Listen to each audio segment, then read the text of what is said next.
नहीं, देखिए, ये नए प्रकार के बीमारी की पता लगी है कोरोना के अंदर।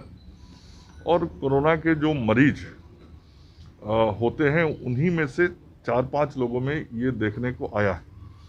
तो उस संबंध में जो चिकित्सक हैं, विशेषज्ञ हैं, वो सारे विषयों पर नज़र रखे हुए हैं, सारे विषयों की चर्चा कर रहे हैं, चूँकि ये एकेडमिक विषय भी है और उसका ट्रीटमेंट प्रोटोकॉल क्या होगा, कैसे होगा, वो कर भी रहे हैं। नमस्कार, न्यूज़ फॉर नेशन देख रहे हैं। मैं हूं आपके साथ वंदना। स्वास्थ्य मंत्री मंगल पांडे ने ब्लैक फंगस को लेकर के बड़ी बात कही है। उन्होंने कहा है कि जिस तरह से कोरोना से निपटने के लिए पूरा स्वास्थ्य टीम जो है जुटा हुआ है, अस्पतालों में लोग जो है वो दिन रात काम कर रहे हैं, उसी तरह से ब्लैक फंगस जिस तरह से बीमारी पांव पसारता जा रहा है, ऐसे में इसकी भी तैयारी जो है वो स्वास्थ्य विभाग की तरफ से की जा रही है। साथ ही साथ संविदा कर्मी को भी लेकर के उन्होंने कहा है कि हमने बहुत पहले ही उनसे बात करने की कोशिश भी की थी और बात भी की थी कि आप लोग की जो भी मांगे हैं वो पूरा किया जाएगा। और साथ ही साथ बिना बताए हुए जो वो लोग संविदा कर्मी जो छुट्टी पे चले गए हैं वो वापस चले आए, क्योंकि ये आपदा का समय है और उन लोगों की ज़रूरत है अभी अस्पतालों में।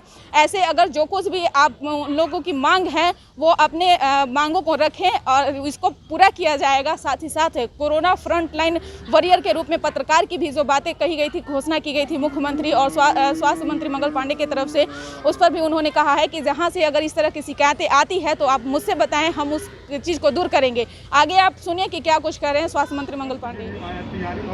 मरीज मिल रहे हैं, उसकी तैयारी क्या हो रही है? नहीं, देखिए, ये नए प्रकार के बीमारी की पता लगी है कोरोना के अंदर।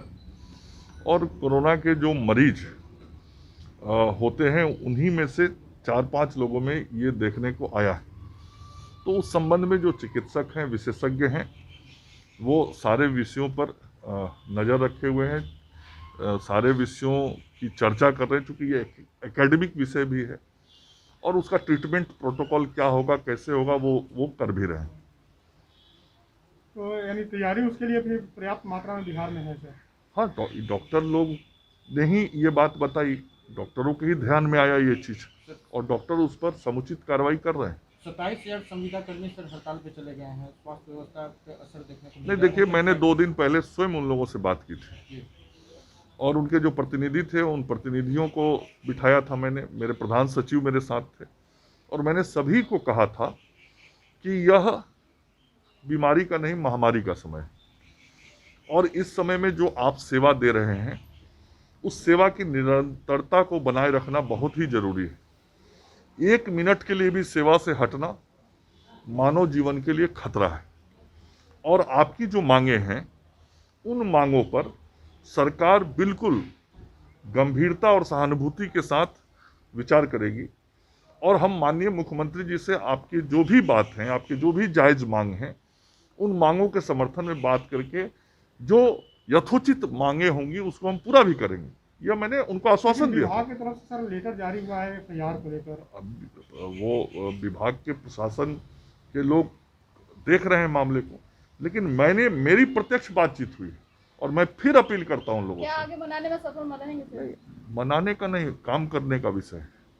आज मानव जीवन को बचाने का विषय है और वही लोग हमारे व्यवस्था के एक बड़े अंग भी हैं जिन लोगों ने लगातार काम किया है। उनकी जो कष्ट हैं उन कष्ट को हम दूर करते रहे हैं, करेंगे, लेकिन आज इसके चलते आमजन को कष्ट हो यह ठीक नहीं है। इसलिए मैं अपील करता हूं कि वो लोग काम पर वापस लौटें। अरे यार, मीटिंग है। मुख्यमंत्री की तरफ, आपकी तरफ से भी घोषणा किया गया था पत्रकारों के लिए सर कि फ्रंट लाइन कोरोना वॉरियर हैं। अब अस्पतालों में जाने के बाद में पता चल रहा है कि अब आप लोग का नाम लिस्ट से हटा दिया गया। नहीं, बिल्कुल नहीं। जो हमारे पत्रकार हैं वो फ्रंटलाइन वर्कर के रूप में उनको चिन्हित किया गया है और उनको टीका में प्राथमिकता दी ही जाएगी। यदि कहीं से कोई शिकायत आता है तो आप मुझे बताइए, मैं उस पर कार्रवाई करूंगा। तो आपने सुन लिया कि क्या कुछ कहें। उन्होंने साफ तौर से कहा है कि जिस तरह से जो भी कमी सुनने को मिल रहा है उसको पूरा करने की कोशिश किया जाएगा और साथ ही साथ जो नए बीमारी का आगमन हो चुका है उस पर भी जो है वो पूरी पहल की जा रही है। किसी तरह की कोई परेशानी ना हो। एक तरफ कोरोना महामारी जो है पूरे देश में कोहराम मचा रखा है, उससे निपटने के लिए लोग जुटे हुए हैं, तो एक दूसरी बीमारी का भी आगमन हो चुका है। ऐसे में स्वास्थ्य विभाग पूरी तरह से मुस्तैद है। देखने वाली बात रहेगी कि क्या जिस तरह से कोरोना को लेकर के आए दिन जो खबरें सामने आती है तो क्या इस दूसरी बीमारी से निपटने के लिए भी किस तरह की तैयारी है। इस खबर में बस इतना ही। देखते रहिए न्यूज़4 नेशन। नमस्कार।